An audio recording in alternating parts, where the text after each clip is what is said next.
बिस्मिल्लाहिर्रहमानिर्रहीम। अस्सलाम वालेकुम डियर स्टूडेंट्स, उम्मीद करता हूँ आप सारे खैरियत से होंगे। स्टूडेंट्स, अपने लास्ट लेक्चर में हम लोगों ने एक्सरसाइज 1.3 का क्वेश्चन नंबर 3 सॉल्व किया। आज हम स्टार्ट करते हैं इसका क्वेश्चन नंबर 4।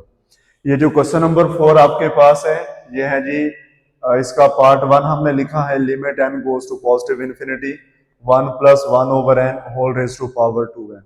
यहाँ पर एक रिजल्ट हम लोगों ने सॉल्व किया। वो रिजल्ट क्या है देखिएगा।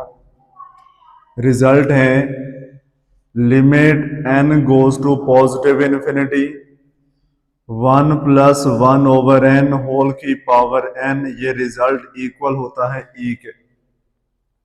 यहां से पता चला कि अगर इधर 1/n है तो ऊपर n/1 होना चाहिए, इधर 2/n होगा तो इधर n/2 होना चाहिए, इधर 3/n होगा तो इधर n/3। मतलब जो नंबर यहां पे होगा पावर उसका उलट होनी चाहिए, तब हमारे पास जो रिजल्ट है वो किस चीज के इक्वल होगा, ई के इक्वल। अब इसी बात को यहां पे समझें। इधर 1/n है तो इधर n/1 होना चाहिए, लेकिन है क्या 2n/1 है, तो हमें यहाँ पे 2 नहीं बल्कि सिर्फ n/1 चाहिए। तो डेफिनेशन है लिमिट की कि हम इसको ऐसे लिख सकते हैं, limit n goes to positive infinity 1 + 1/n इसकी पावर n लिख दें और इसको होल का स्क्वायर बना दें। आप एक बात जानते हैं, अगर पावर की पावर हो तो पावर्स आपस में क्या होती है, मल्टीप्लाई। आप n को 2 से मल्टीप्लाई करेंगे तो वही 2n बन जाएगा। अब इस तरह से लिखने से क्या फायदा हुआ, ये पूरा रिजल्ट किस चीज के इक्वल होता है, e के। तो आप इसको e का स्क्वायर लिख सकते हैं। ये आपका क्या बन गया, रिजल्ट बन गया।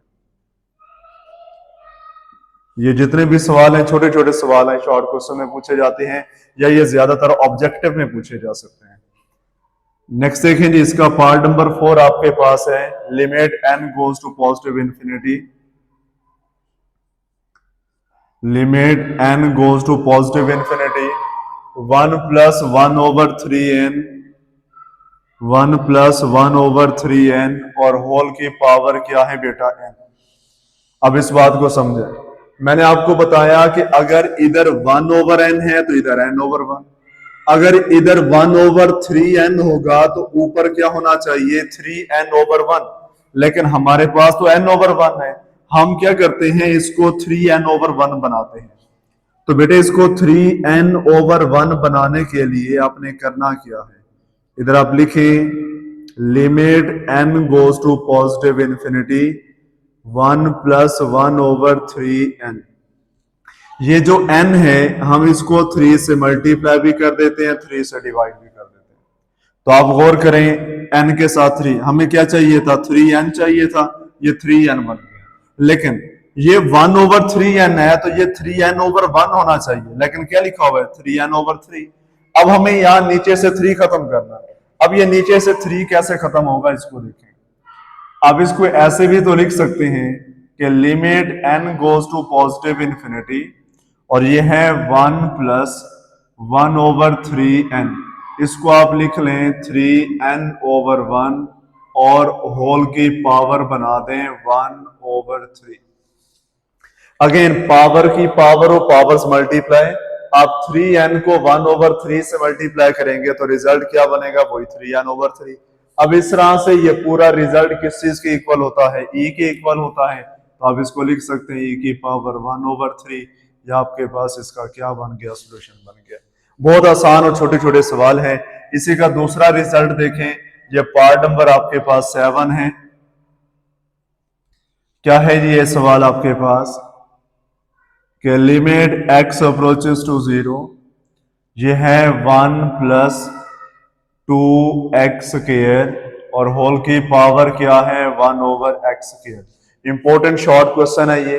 अब इसमें जो रिजल्ट यूज होगा पहले वो देख लें। Limit x goes to 0 1 + x whole की पावर 1/x। इधर 1 + x है, इधर 1/x, मीन्स यहां x/1 है, इधर 1/x है। जो टर्म यहां पे है इधर उसका उलट होती है। लेकिन आप अपने इस सवाल में देखें, इधर हमारे पास है 2x स्क्वायर, तो फिर इधर होना चाहिए 1/2x स्क्वायर। तो हमें यहाँ पे 1/2x स्क्वायर बनाना है। तो 1/2x स्क्वायर बनाने के लिए आप करेंगे क्या, इधर आप लिखें limit x goes to 0, 1 + 2x square. ये जो 1/x स्क्वायर है हम इसको लिख लेते हैं 2/2x स्क्वायर लिख लेते हैं। हमने 2 से मल्टीप्लाई भी कर दिया, 2 से डिवाइड भी कर दिया। अभी आप गौर करें, हमें क्या चाहिए, हमें चाहिए 1/2x स्क्वायर, लेकिन है क्या 2। तो आप इस लिमिट की डेफिनेशन के मुताबिक, थ्योरम के मुताबिक आप इसको ऐसे भी लिख सकते हैं, limit x goes to 0, 1 + 2x square, इसकी पावर 1/2x स्क्वायर और होल की पावर क्या है 2। अब ये पूरा रिजल्ट किस चीज के इक्वल है, e के। तो हमारे पास इसका रिजल्ट क्या बन गया, e का स्क्वायर, और ये इसका आंसर है।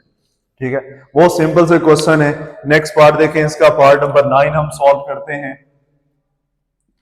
क्या है ये पार्ट नंबर 9 आपके पास, limit x goes to infinity x/1 + x whole की पावर क्या है x।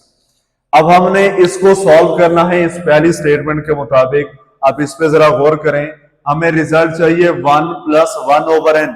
अब लेकिन 1 + x तो नीचे है, तो सबसे पहले हम क्या करते हैं, अंदर वाली वैल्यूज का रेसिप्रोकल करते हैं। अब बेटे अंदर वाली वैल्यूज का रेसिप्रोकल कैसे बनेगा, आप लिख सकते हैं limit x goes to infinity, इसको लिख लें 1 + x/x और इसकी पावर -x। जब हम अंदर वाली वैल्यूज का रेसिप्रोकल करते हैं तो पावर का जो साइन होता है वो चेंज होता है। ये पावर +x अब क्या बन गई है, -x बन गई है। अब क्या करें, इस x को दोनों के नीचे अलग अलग डिवाइड करना है। Limit x goes to infinity, जब आप x को दोनों के नीचे अलग अलग डिवाइड करोगे तो ये बनेगा x/x + 1/x और होल की पावर क्या है, -x है। x को x से कैंसिल किया तो रिजल्ट क्या बना है, limit x goes to infinity 1 + 1/x और होल की पावर क्या बेटा, -x है। अब अगर इधर 1/x है तो इधर x/1 होना चाहिए, लेकिन यहां पर तो -x है, तो हम इस माइनस का क्या करेंगे, इसको देख लें। अब इसको ऐसे लिख सकते हैं कि limit x goes to infinity, आपके पास है 1 + 1/x, इसकी पावर x और होल की पावर -1 लिख रहे हैं। आप x को -1 से मल्टीप्लाई करेंगे तो क्या बन जाएगा, -x बन जाएगा। इस तरह से ये पूरा रिजल्ट तो e के इक्वल है, तो बेटे आप इसको e की पावर -1 लिख सकते हैं। तो ये इसका आपके पास क्या बन गया, रिजल्ट बन गया। और नेक्स्ट आपके पास इसका पार्ट नंबर 10 है, उस पर गौर करें। पार्ट नंबर 10 क्या है, limit x goes to 0, limit x goes to 0 e⁻⁻ x -1 over e⁻⁻ 1/x + 1, and here x is less than 0। Less than 0 का मतलब 0 से छोटे नंबर कौन से हैं, नेगेटिव होते हैं। 0 से छोटे नेगेटिव नंबर है, इसका मतलब जब हम x की जगह पे नंबर पुट करेंगे। अब एक चीज को समझ लें, हमारा x तो 0 को अप्रोच कर रहा है, दूसरी बात x less than 0 means negative है। अगर हम x की जगह पे कोई नंबर पुट करेंगे, लेट्स सपोज हम यहाँ पे लिखते हैं 1/0, 1/0, तो 1/0 किस चीज के इक्वल होगा, इन्फिनिटी के। लेकिन ये इन्फिनिटी के इक्वल होगा क्यों, क्योंकि हमारे पास x 0 से छोटे नंबर हैं और 0 से छोटे नंबर तमाम नेगेटिव नंबर होते हैं। तो इसका मतलब हम यहाँ पे क्या लिख देंगे, -∞ लिख देते हैं। अगर ये चीज आप लोगों को नहीं समझ आती, आप ऐसे भी लिख सकते हैं, क्योंकि x नेगेटिव है, आप यहाँ पे लेट करें, पुट कर दें कि हमारे पास जो x है वो किस चीज के इक्वल है, तो -t।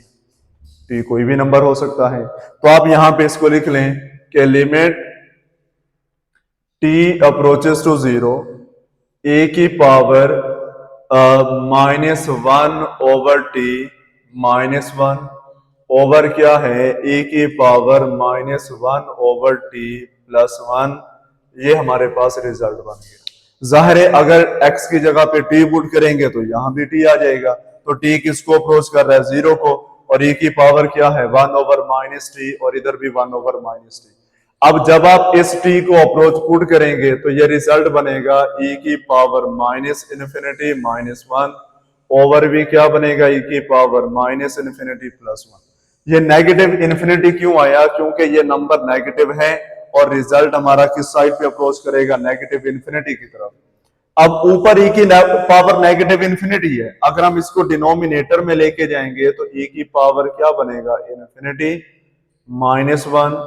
इधर भी हम क्या लिखेंगे? वन ओवर e की पावर इन्फिनिटी और प्लस वन।